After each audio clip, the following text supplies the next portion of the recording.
अस्सलाम वालेकुम, welcome to वंसन institute. जी आज हम स्टार्ट करने जा रहे हैं CSS एम्पटी प्रेपरेशन में जनरल साइंस का जो पोर्शन आता है उसकी प्रेपरेशन के लिए सीरीज मैंने स्टार्ट की है। तो इसमें हम क्या करेंगे कि 2016 से जो ऑनवर्ड पेपर हो चुके हैं CSS जनरल साइंस के मेन एग्जाम के, तो वो MCQs इंशाल्लाह हम करेंगे और उन्हीं MCQs के थ्रू हम बहुत से उन्हीं टॉपिक से रेलिवेंट मजीद जो है MCQs भी देखेंगे। ये सीरीज ना सिर्फ आपकी एम्पटी प्रेपरेशन के लिए फ्रूटफुल साबित होगी बल्कि इंशाल्लाह ये आपके मेन एग्जाम के लिए भी क्या है फ्रूटफुल साबित होगी। तो हम स्टार्ट करते हैं। सबसे पहले हमारे पास MCQs है जनरल साइंस का। हमारे पास पास पेपर 2016 का पहला क्वेश्चन है। हमारे पास क्वेश्चन नंबर 1 है, which of the following does not vary predictably with the depth of the aquatic environment। तो इनमें से दर्जा झेल में से कौन सा जो है वो क्या कहते हैं चेंज नहीं होता। प्रिडिक्टेबली का मतलब क्या होता है, जिसकी हम क्या जितना मुमकिन हद तक ठीक है उसकी हम पेशीन गोई कर सकते हैं। तो with the depth of the aquatic environment, जो एक्वेटिक एनवायरनमेंट है उसकी डेप्थ उसकी गहराई के साथ साथ इनमें से कौन सा जो है वो तब्दील नहीं होता। तो इनमें से कौन सा तब्दील नहीं होता, सैलिनिटी इनमें जो है वो डेप्थ के साथ चेंज नहीं होती। तो अब इसमें जो सैलिनिटी क्या होता है, सबसे पहले हमें ये पता होना चाहिए व्हाट इज सैलिनिटी। ठीक है, तो सैलिनिटी क्या है हमारे पास, सैलिनिटी क्या होता है कि सैलिनिटी ये होता है the amount of salt dissolved in water. तो पानी में जो सॉल्ट की जो मिकदार डिजोल्व होती है उसको हम क्या कहते हैं, सैलिनिटी कहते हैं। तो अब ये जो सैलिनिटी होती है ये डेप्थ पे डिपेंड नहीं करती। ये जो एक्वेटिक एनवायरनमेंट है जैसे ओशंस है उनकी डेप्थ पे गहराई पे ये डिपेंड नहीं करती। तो ये किस चीज पे डिपेंड करती है, ये लोकेशन पे डिपेंड करती है। इट डिपेंड्स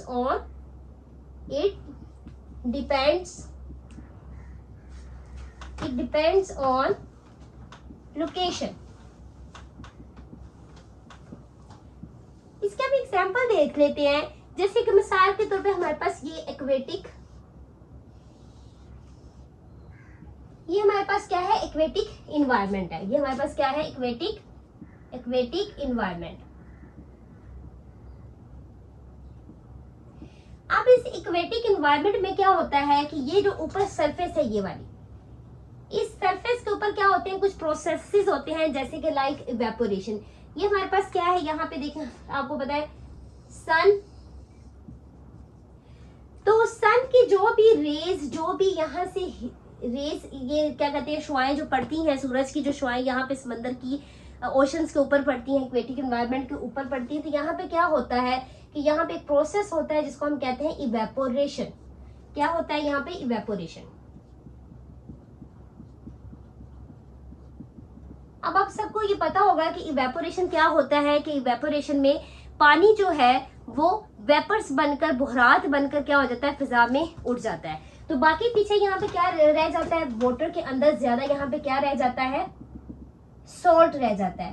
तो इस वजह से क्या होता है कि यहाँ पे इवेपोरेशन की वजह से यहाँ पे क्या होती है, सैलिनिटी क्या होती है, ज्यादा होती है। यहाँ पे क्या होता है, सैलिनिटी ज्यादा होती है,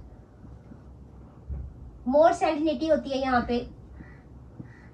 तो अब मिसाल के तौर पे अगर हम देखें जो ट्रॉपिकल ओशंस होते हैं, लाइक कौन से, ट्रॉपिकल ओशंस, जहां पे सारा साल क्या होता है, शदीद गर्मी पड़ती है, सूरज जो है वो बहुत ज्यादा उसकी रेज होती है। तो जिस वजह से क्या होता है कि वेपोरेशन वहां पे ज्यादा होने की वजह से सैलिनिटी जो क्या हो जाती है, ज्यादा होती है। ठीक है, इसी तरह जो रेड सी है, ट्रॉपिकल ओशंस, रेड सी या जो मेडिटेरियन सी है, ठीक है, तो उनमें भी क्या होता है, सैलिनिटी क्या होती है, ज्यादा होती है। अब हम एक और एग्जांपल देख लेते हैं कि सैलिनिटी कम कहाँ पे होती है। जैसे हमारे पास यहाँ पे एग्जांपल हम लेते हैं bay of Bengal. Bay of Bengal, अब ये जो बे ऑफ बंगाल है यहाँ पे क्या होता है कि यहाँ पे सारा बहुत ज्यादा क्या कह लें कि हाई रेनफॉल की वजह से, हाई रेनफॉल की वजह से, बहुत ज्यादा बारिशों की वजह से क्या होता है, यहाँ पे सैलिनिटी क्या हो जाती है, कम होती है। यहाँ पे सैलिनिटी क्या होती है, लेस सैलिनिटी होती है, या लो आप कहने, लो सैलिनिटी होती है। तो इस तरह जो सैलिनिटी होती है ये क्या होता है, ये डेप्थ पे डिपेंड नहीं करती, ठीक है, ये लोकेशन पे डिपेंड करती है। तो अब हम बाकी जो है उनको भी देख लेते हैं, टेम्परेचर और सनलाइट। जैसे अब ये देखें ये सन है, तो यहाँ पे सूरज की सरफेस के ऊपर देखें जो वाटर होगा वहां पे क्या है, डायरेक्ट सनलाइट आ रही है, तो वहां पे क्या होगा, सनलाइट भी सही आ रही है, दूसरा सनलाइट की वजह से टेम्परेचर भी क्या होगा, इंक्रीज होगा। अब ये हम देख लेते हैं कि जैसे यहाँ पे ये जीरो, ये हमारे पास क्या है, जीरो से कितना है कि 200 मीटर की क्या है, डेप्थ है। तो अब 0 से 200 मीटर की जो डेप्थ होती है, यहाँ पे सनलाइट क्या होती है, डायरेक्ट सनलाइट पहुंच रही होती है। यहाँ पे क्या होता है, डायरेक्ट सनलाइट, सूरज की रोशनी जो है वो पहुंच रही है। तो अब इससे क्या होता है कि इसीलिए जो मैरीन लाइफ होती है, 90% मैरीन लाइफ यहाँ पे होती है। 90% क्या होती है, मैरीन लाइफ 90% क्या होती है, मैरीन लाइफ यहाँ पे होती है। अब जो 50 मीटर की डेप्थ से लेके 200 मीटर की जो डेप्थ होती है, यहाँ पे टेम्परेचर क्या होता है, टेम्परेचर यहाँ पे चेंज होता है, और इस लेयर को हम यहाँ पे फिर क्या कह देते हैं, इसको हम कह देते हैं थर्मोक्लाइन। थर्मो मीन टेम्परेचर और क्लाइन मीन शार्प चेंज। तो अब ये जो थर्मोक्लाइन लेयर है ये क्या होती है, ये आपने याद रखना है कि थर्मोक्लाइन जो है एक्वेटिक एनवायरनमेंट के अंदर, थर्मोक्लाइन ऐसी लेयर होती है, ठीक है, समझ एक तरह की ये बाउंड्री है, ठीक है, ये जोन नहीं है एक्वेटिक एनवायरनमेंट का, ये एक बाउंड्री है जो कि क्या करती है, जो कि वार्म और जो कोल्ड वाटर होगा, ठीक है, उसको क्या करती है, ये सेपरेट करती है। ये सेपरेट करती है किसको, कोल्ड, और ये सेपरेट करती है किसको, वार्म एंड कोल्ड लेयर को, ठीक है। तो अब इसलिए थर्मोक्लाइन आपने याद रखना है। उसके बाद 200 से आगे जो 1000 है वहां पे जो है क्या कहते हैं, लाइट नहीं पहुंचती, तो इसलिए वहां पे क्या होता है, बिल्कुल आगे लाइट नहीं पहुंचती तो अंधेरा हो जाता है बिल्कुल, और आहिस्ता आहिस्ता मतलब बिल्कुल वहां पे क्या है, अंधेरा है। अब 200 से आगे जो लाइट वहां पे नहीं पहुंच रही है, अगर 1000 तक अगर हम बात करें, 200 से आगे क्या है यहाँ पे करने की, हमारे पास क्या है 1000 मीटर। तो 1000 मीटर में यहाँ तक क्या हो रहा है, अब लाइट यहाँ पे बहुत कम यानी हो गया, आहिस्ता आहिस्ता क्या हो जाएगा, बिल्कुल अंधेरा हो जाएगा, और वहां पे फिर क्या होगा कि वो जो जानदार वहां पे नहीं पाए जाते, जो कि जिनकी लाइफ के लिए, जिंदगी के लिए क्या है, फोटो क्या कहते हैं, सनलाइट बहुत जरूरी है, तो वो जानदार वहां पे क्या होंगे, एग्जिस्ट नहीं करते होंगे। वो जानदार पाए जाएंगे जो कि अंधेरे में जो है अपनी सर्वाइव कर सकते हैं, वो जानदार यहाँ पाए जाएंगे। तो अब ये हमने टेम्परेचर का देख लिया, अब सनलाइट का भी हमने देख लिया, ठीक है। तो अब जो टेम्परेचर है, सनलाइट है, इसी तरह एक और हमारे पास होता है प्रेशर। क्या होता है, प्रेशर, सनलाइट, टेम्परेचर, ये तीनों जो है ये डेप्थ पे क्या करते हैं, एक्वेटिक एनवायरनमेंट की डेप्थ के साथ ये वेरी होते हैं। ये प्रिडिक्टेबली क्या कहते हैं, ये प्रिडिक्टेबल है, प्रेशर, सनलाइट एंड टेम्परेचर, ये तीनों। जबकि सैलिनिटी जो होती है वो डेप्थ के साथ नहीं, लोकेशन के साथ होती है, ठीक है। तो अब जो प्रेशर है वो कितने, अगर हम हर यानी कि 10 मीटर की डेप्थ में, हर 10 मीटर की डेप्थ पे क्या हो रहा है, प्रेशर कितना इंक्रीज हो रहा है, 1 एटमॉस्फेयर। कितना हो रहा है, 1 एटमॉस्फेयर। और अगर हम एवरेज ओशन के अंदर देखें सैलिनिटी कितनी होती है, एवरेज ओशन की जो सैलिनिटी है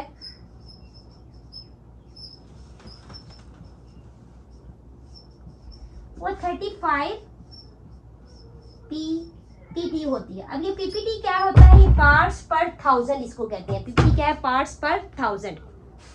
तो ये जो हमने क्या कहते हैं, पहला क्वेश्चन हमने देख लिया। अब यहाँ से आपने ये चीजें याद रखनी है कि सैलिनिटी जो है वो डेप्थ पे, एक्वेटिक एनवायरनमेंट की डेप्थ के साथ प्रिडिक्टिवली वेरी नहीं होती, जबकि टेम्परेचर, सनलाइट और जो प्रेशर है वो प्रिडिक्टिवली वेरी होता है।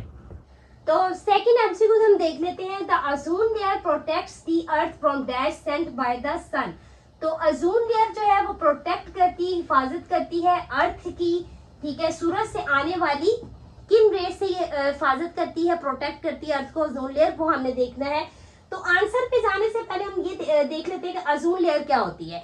ओजोन लेयर ये ऐसी लेयर होती है जो हमारी एटमॉस्फेयर की सेकंड लेयर स्ट्रेटोस्फेयर में पाई जाती है। ये जमीन पर पहुंचने वाली नुकसानदार जो शुआएं होती हैं जमीन पर, उनको पहुंचने से रोकती है जमीन पर। ठीक है। तो अब यहाँ पे ये जो चारों हमारे पास ऑप्शंस दिए गए हैं, जो चारों रेज हैं, इनको बेसिकली क्या कहते हैं, ये जो हमारे पास क्या होती है, इलेक्ट्रोमैग्नेटिक वेव्स। इलेक्ट्रोमैग्नेटिक वेव्स ये ऐसी वेव्स होती हैं जो ये बेसिकली एनर्जी वेव्स हैं that can travel through empty space with the speed of light. ये क्या कर सकती हैं, ये खला में से क्या कर सकती हैं, ट्रेवल कर सकती हैं, गुजर सकती हैं, रोशनी की रफ्तार के साथ ये खला में से क्या करती हैं, गुजर सकती हैं। इनको किसी भी मीडियम की जरूरत नहीं होती। जैसे कि हमारे पास जो मैकेनिकल वेव्स होती हैं, जैसे हमारे पास एयर एंड वाटर जो वेव्स होती हैं, वाटर के अंदर जो वेव्स पैदा होती हैं, उन सबको मीडियम की जरूरत होती है। ये इलेक्ट्रोमैग्नेटिक वेव्स जो है, इनको किसी भी मीडियम की जरूरत नहीं पड़ती। तो अब ये जो हमारे पास ultra violet rays, infrared rays, gamma rays, radio active rays, these all rays are called electromagnetic rays और electromagnetic waves। तो ये जो इलेक्ट्रोमैग्नेटिक वेव्स है, इनको किसने डिस्कवर किया था, हेनरी रिच हर्ट्ज जो है, इसने इसको डिस्कवर किया था, ठीक है। और प्रिडिक्ट ये किसने किया था इन रेस को, जेम्स क्लर्क मैक्सवेल ने 1865 में इनको क्या किया था, प्रिडिक्ट किया था।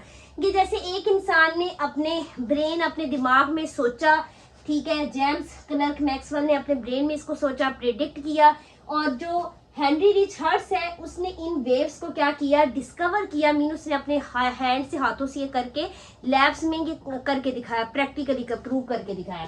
तो इन्होंने किस चीज को प्रूव किया था, हेनरी रिच हर्ट्ज ने रेडियो वेव्स को प्रूव किया था 1887 के अंदर, इन्होंने प्रूव करके दिखाया था। तो अब ये जो इलेक्ट्रोमैग्नेटिक वेव्स होती हैं, ये कैसे प्रोड्यूस होती हैं, ये कैसे पैदा होती हैं।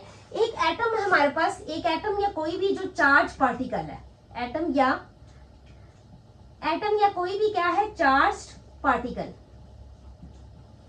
ये चार्ज पार्टिकल क्या करता है, ये वाइब्रेट करेगा। ये क्या करता है, वाइब्रेट। ये चार्ज पार्टिकल वाइब्रेट करता है, इसकी वाइब्रेशन से ये क्या करता है, अपनी जब ये वाइब्रेट करता है या ये इसमें क्या कहते हैं, एक्सेलरेशन ये करता है, तो इसमें क्या होती है, बैक एंड फोर्थ मूवमेंट करता है, ये आगे पीछे मूव करता है। इसकी आगे पीछे मूवमेंट की वजह से क्या होता है, electric and magnetic field produce होती है।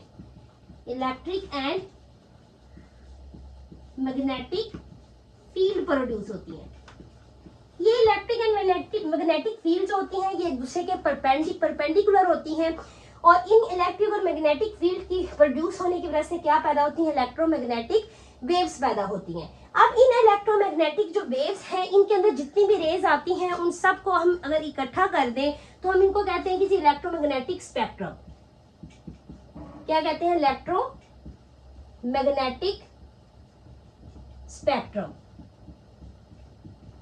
ये इलेक्ट्रोमैग्नेटिक स्पेक्ट्रम के अंदर जो सारी वेव्स अरेंज होती हैं, ये कैसे अरेंज होती हैं, arranged bye wavelength and frequency. Arranged by wavelength and frequency।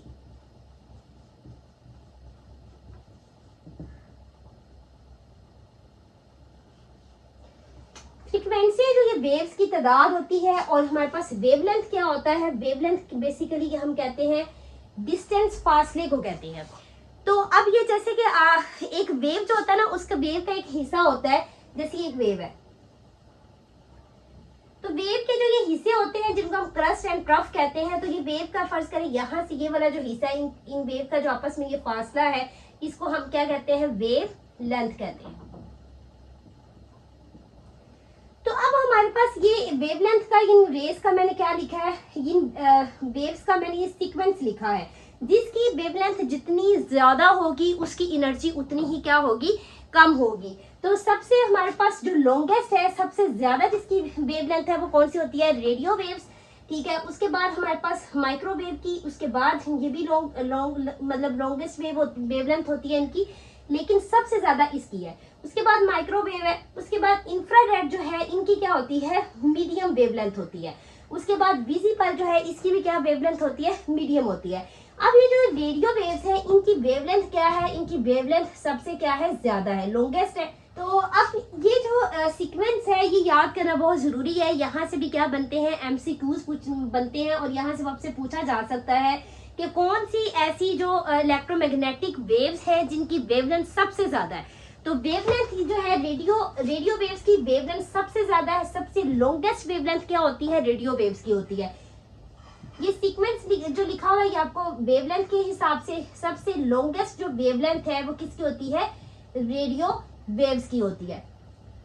जो रेडियो वेव्स है इनकी वेवलेंथ सबसे ज्यादा। वेवलेंथ का और एनर्जी का जो आपस में रिलेशन है ये इनवर्स रिलेशन है।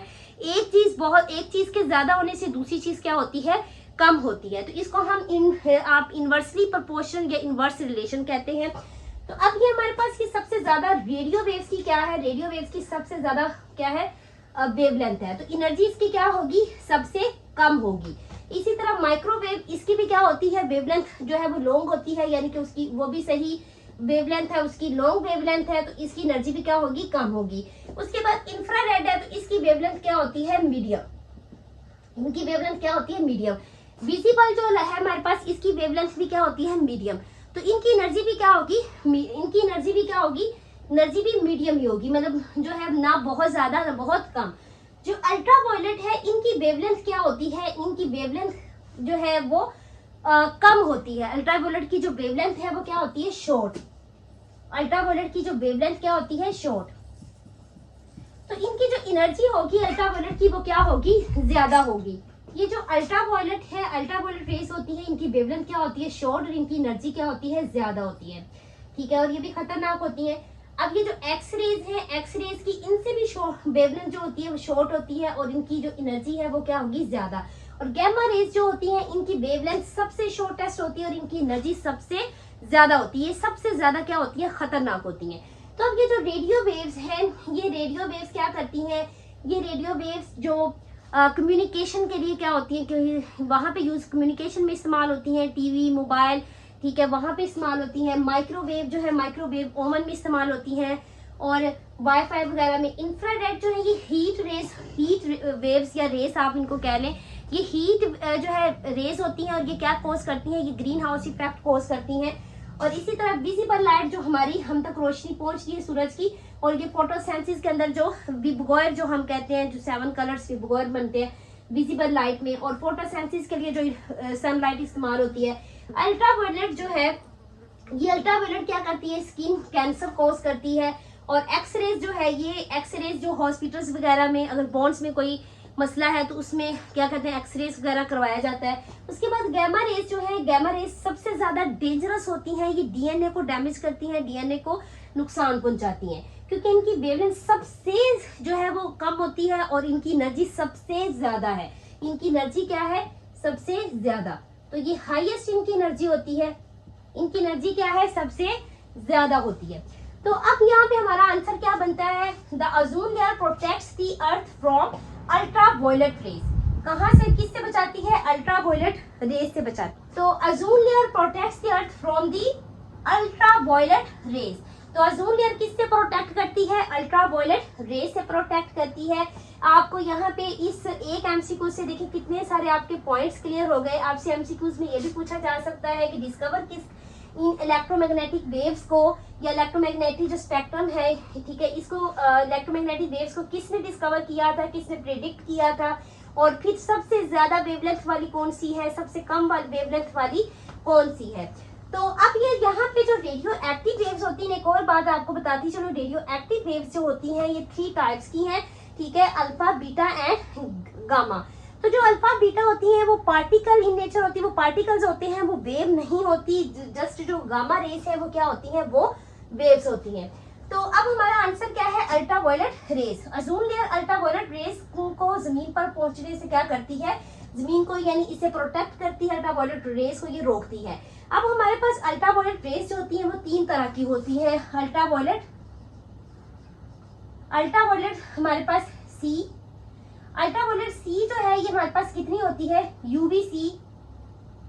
अल्ट्रावायलेट सी जो है इसकी हमारे पास वेवलेंथ कितनी होती है? 100 से 280 नैनोमीटर। और उसके बाद अल्ट्रावायलेट बी, इसकी हमारे पास 280 से 315 या कहीं पे 320 है नैनोमीटर होती है। और फिर हमारे पास अल्ट्रावायलेट ए, अल्ट्रावायलेट ए जो है 320 से 400 नैनोमीटर। अब इनमें से जो ये तीन तरह की अल्ट्रावायलेट रेज होती हैं, तो अब इनमें से किसको सब कंप्लीटली ब्लॉक कर देती है, ये भी एमसीक्यू पूछा जा सकता है कि ओजोन लेयर कौन सी अल्ट्रावायलेट जो रेस है जिसको वो कंप्लीटली ब्लॉक करती है। तो अल्ट्रावायलेट सी जो है इसको वो कंप्लीटली ब्लॉक करती है। ठीक है, क्यों कंप्लीटली ब्लॉक करती है? क्योंकि इसकी वेवलेंथ सबसे कम है अल्ट्रावायलेट सी, और ये सबसे क्या होती है, ज्यादा डेंजरस है, सबसे ज्यादा ये नुकसानदेह है। ठीक है, तो इसको क्या करती है, कंप्लीटली ब्लॉक करती है, मुकम्मल तौर पे इसको क्या कर देती है, ब्लॉक कर देती है, क्योंकि ये इसको कंप्लीटली क्या करती है, ब्लॉक्ड, क्योंकि ये क्या होती है, सबसे ज्यादा क्या है, डेंजरस, नुकसानदेह है। उसके बाद अल्ट्रावायलेट बी को भी क्या करती है, मतलब इसको भी क्या करेगी, अल्ट्रावायलेट बी को भी ब्लॉक करती है, लेकिन ये कुछ ना कुछ ये जमीन पर पहुंचती है। ठीक है, ये जो अल्ट्रावायलेट बी है ये अर्थ पर, जमीन पर कुछ ना कुछ पहुंचती है। ठीक है, इसलिए मुकम्मल तौर पे कंप्लीटली ब्लॉक नहीं होती। और ये किस चीज का सबब बनती है, क्या चीज, मतलब ये क्या करती है, अल्ट्रावायलेट बी जो है ये सनबर्न और स्किन कैंसर को कोज करती है। ये सनबर्न एंड स्किन कैंसर। अब जो अल्ट्रावायलेट ए है ये क्या है, अल्ट्रावायलेट ए जो है ये जमीन पर क्या करेगी, जमीन पर आती है, ये ब्लॉक नहीं होती। अल्ट्रावायलेट ए जो है ये ब्लॉक नहीं, इसको ओजोन की लेयर इसको ब्लॉक नहीं कर पाती, और क्या होता है कि ये जमीन पर जो है, ये जमीन पर पहुंचती है, और ये क्या चीज, किस चीज, मतलब क्या सबब बनती है, किस चीज को कॉज करती है, ये एजिंग कॉज करती है, और ये भी कैंसर का सबब बन सकती है। तो ये 3 टाइप्स की हमने क्या देखी है, ये 3 टाइप्स की हमने अल्ट्रावायलेट रेज देख ली, इनमें से भी आपको एमसीक्यूज बनते हैं। अब ये जो वन पेपर की प्रिपरेशन हम करते हैं उसमें भी ऐसा होता है, और जितने भी स्टूडेंट्स वन पेपर की प्रिपरेशन करते हैं तो आपके लिए क्या कि एक एमसीक्यूज को आपने ऐसे करना है, अगर एक एमसीक्यूज के जितना भी उससे रेलिवेंट नॉलेज है उसको अगर आप कर लेंगे तो इंशाल्लाह इस तरह आपकी क्या हो जाती है, बहुत अच्छी बेहतरीन तैयारी हो जाती है। थर्ड एमसीक्यूज है, the ozone layer is present in atmosphere above earth. जमीन के ऊपर, इस धरती अर्थ के ऊपर जो एटमॉस्फेयर फिजा है उसमें ओजोन लेयर मौजूद होती है। The stratum layer of atmosphere in which ozone layer lies is called. Atmosphere की फिजा की वो कौन सी लेयर जिसमें ओजोन पाई जाती है। तो ये एमसीक्यूज है कि हमने ये बताना है यहाँ पे कि एटमॉस्फेयर की किस लेयर में ओजोन पाई जाती है। ये मैंने पीछे भी जो हमने एमसीक्यूज किया मैंने वहां पे भी बताया था। तो यहाँ भी सबसे पहले ऑप्शंस देख लेते हैं। फर्स्ट ऑप्शन है एक्सोस्फेयर, फिर है मेसोस्फेयर, स्ट्रेटोस्फेयर, आइनोस्फेयर। अब आंसर पे जाने से पहले हम इन लेयर्स के बारे में पढ़ लेते हैं कि ये लेयर्स जो हैं इनसे, क्योंकि कोई भी और भी एमसीक्यूज यहाँ से बन सकता है। तो सबसे बाहरी वाली जो लेयर होती है उसको क्या कहते हैं, ट्रोपोस्फेयर। एटमॉस्फेयर की सबसे बाहरी वाली जो लेयर होती है उसको क्या कहते हैं, ट्रोपोस्फेयर। जितने भी वेदर फिनोमिना है वो सब यहाँ पे पाए जाते हैं, क्लाउड्स, रेन, स्टॉर्म्स, तूफान वगैरह, ठीक है, बादलों का बनना, बारिश, सब जो है वेदर फिनोमिना यहाँ पे पाया जाता है ट्रोपोस्फेयर में। और जितने भी प्लेन जो है वो टेक एंड लैंड ऑफ जो करते हैं वो इसी लेयर में करते हैं। अब नेक्स्ट इससे ऊपर वाली कौन सी लेयर है हमारे पास, स्ट्रेटोस्फेयर। स्ट्रेटोस्फेयर हमारे पास है, स्ट्रेटोस्फेयर ये ऐसी लेयर है जिसमें क्या पाई जाती है, यहाँ पे ओजोन लेयर पाई जाती है। अब ओजोन लेयर क्या करती है कि सूरज से आने वाली जो नुकसानदेह अल्ट्रावायलेट रेडिएशंस होती हैं, जैसे कभी हमने पिछले एमसीक्यूज में देखा था कि सी, अल्ट्रावायलेट सी को क्या करती है, कंप्लीटली ब्लॉक कर देती है, और अल्ट्रावायलेट बी को क्या करती है, ब्लॉक करती है, 90 से 95% करती है, बट कंप्लीटली ब्लॉक नहीं करती।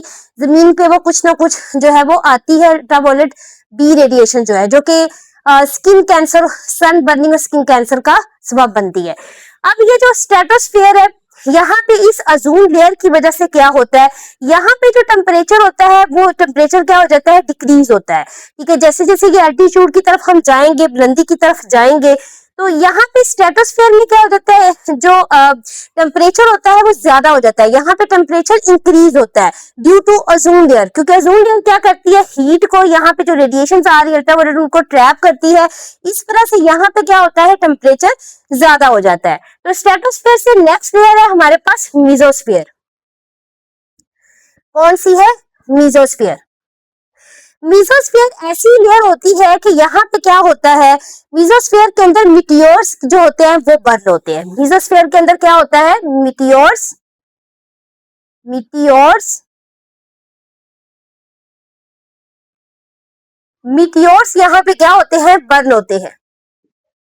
ये मिटियोर्स क्या होते हैं, स्पेस के अंदर क्या होते हैं, रॉक्स होती हैं, स्पेस रॉक्स होती हैं।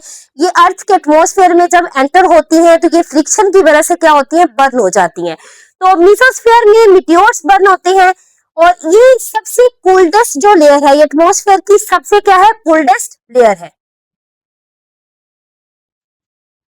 ये एटमॉस्फेयर की सबसे कोल्डेस्ट ठंडी लेयर क्यों है, क्योंकि यहाँ पे ओजोन लेयर नहीं पाई जाती और यहाँ पे जो अल्ट्रावायलेट रेडिएशन होनी है वो क्या होगी, डायरेक्ट जो है यहाँ से पास आउट कर जाएंगी। और यहाँ पे क्योंकि ओजोन लेयर मौजूद नहीं है और हवा जो एयर होती है वो भी यहाँ पे बहुत थिन होती है और यहाँ पे क्या होता है कि टेम्परेचर डिक्रीज हो जाता है और मेसोस्फीयर को इसीलिए क्या कहते हैं, कोल्डेस्ट लेयर कहते हैं। अब नेक्स्ट हमारे पास कौन सी लेयर है, उसको कहते हैं थर्मोस्फीयर।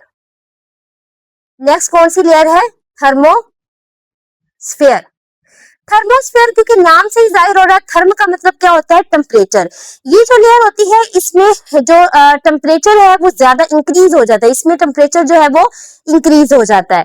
तो अब ये थर्मोस्फीयर जो है, यहाँ पे क्या होता है, यहाँ पे थर्मोस्फीयर के अंदर एक पार्ट है जिसको हम कहते हैं आइनोस्फीयर।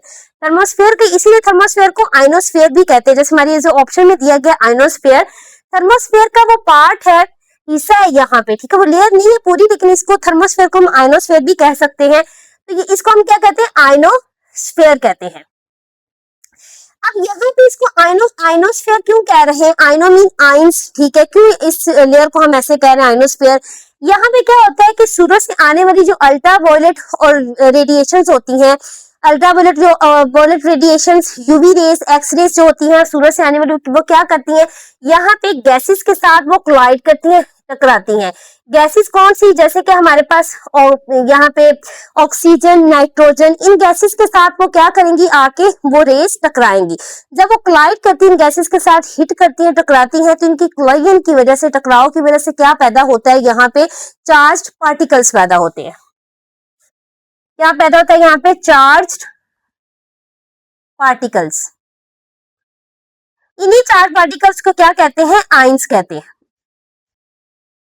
तो अब ये जो फिनोमेना यहाँ पे हम ये जो प्रोसेस यहाँ पे देख रहे हैं, ठीक है, इसी थर्मोस्फीयर की इसी प्रोसेस की वजह से क्या पैदा होता है, यहाँ पे नेचुरल कलरफुल लाइट्स पैदा होती हैं। यहाँ पे नेचुरल कलरफुल क्या पैदा होती है, लाइट्स पैदा होती है। तो इसी फिनोमेना की वजह से यहाँ पे क्या होती है, नेचुरल कलरफुल लाइट्स पैदा होती है, नेचुरल कलरफुल लाइट्स। उन्हीं नेचुरल कलरफुल लाइट्स को हम क्या कहते हैं, उनको हम कहते हैं अरोराज कहते हैं, ठीक है, औरा ब्यूरेलिस। ये क्या होती है, ये नेचुरल कलरफुल लाइट्स होती हैं। यहाँ पे ये इंपॉर्टेंट एमसीक्यूज आपसे पूछा जा सकता है कि थर्मोस्फेयर के अंदर जो है ये अरोरा जो बनते हैं वो कहाँ पे बनते हैं, ये थर्मोस्फेयर के अंदर बनते हैं। तो नेक्स्ट लेयर हमारे पास कौन सी आ जाती है, इसके बाद थर्मोस्फेयर से ऊपर आ जाती है हमारे पास यहाँ पे एक्सोस्फेयर। एक्सो का मतलब क्या है, आउटर, ठीक है। तो ये सबसे क्या है, एटमॉस्फेयर की सबसे आउटर मोस्ट क्या होती है, ये लेयर होती है। यहाँ पे एटमॉस्फेयर का क्या हो जाता है, यहाँ पे एटमॉस्फेयर, अर्थ की जो एटमॉस्फेयर है वो यहाँ पे एंड हो जाती है और यहाँ से आगे क्या स्टार्ट हो जाती है, स्पेस स्टार्ट हो जाती है। तो ये बेसिकली स्पेस और अर्थ की जो ये एटमॉस्फेयर उसके दरमियान ये क्या काम करती है, बाउंड्री का काम करती है। और यहाँ पे जो सैटेलाइट्स वगैरह हैं वो यहाँ पे क्या करते हैं, ऑर्बिट करते हैं। यहाँ पे एक्सोस्फीयर में क्या करते हैं, सैटेलाइट्स यहाँ पे ऑर्बिट करते हैं। तो ये तो हमने पढ़ लिया है एटमॉस्फेयर की लेयर के बारे में। अब मजीद अगर आपको इसी टॉपिक, ऐसे टॉपिक्स अगर आपको चाहिए कि आप जनरल साइंस के ऐसे टॉपिक्स अगर आप चाहते हैं कि आपको लेक्चर्स इस तरह कि आपको लेक्चर्स आप सुनना चाहते हैं, तो आप चैनल को सब्सक्राइब करें और दूसरों लोगों तक भी इसको जरूर शेयर करें और कमेंट करके बताएं अगर आपको ये इसी तरह पसंद आते हैं, तो इंशाल्लाह मजीद भी हम ऐसे लेक्चर जो है वो आप तक पहुंचाएंगे। तो अब ये इसका आंसर हम देख लेते हैं कि हमारे पास, अब देखें अज़ूम कहाँ पाई जा रही है, स्ट्रेटोस्फीयर में पाई जा रही है। अब नेक्स्ट एमसीक्यूज है हमारे पास, one of the main functions of the earth ozone layer is to, ठीक है, अर्थ की ये जो ओजोन लेयर है उसका बुनियादी फंक्शन क्या होता है, prevent global warming, filter out ultraviolet rays, absorb pollution, all of the above. अब जितना हमने अभी इस लेक्चर में पढ़ लिया है तो इससे आपको समझ आ गया होगा कि जो ओजोन जो है, ओजोन का क्या काम है, वो क्या करती है, वो फिल्टर आउट करती है अल्ट्रावायलेट रेस को। तो आप खुद देखिए ये जो हमारे पास एटमॉस्फेयर की जो लेयर्स वाला टॉपिक है वो कितना इंपॉर्टेंट है, कितने ज्यादा यहाँ से एमसीक्यूज, 2-3 एमसीक्यूज तो इसी टॉपिक से बन गए। तो ये आपके एमटी के लिए भी बहुत इंपॉर्टेंट है, यहाँ से एमटी में भी क्वेश्चन जो है वो पूछा जा सकता है।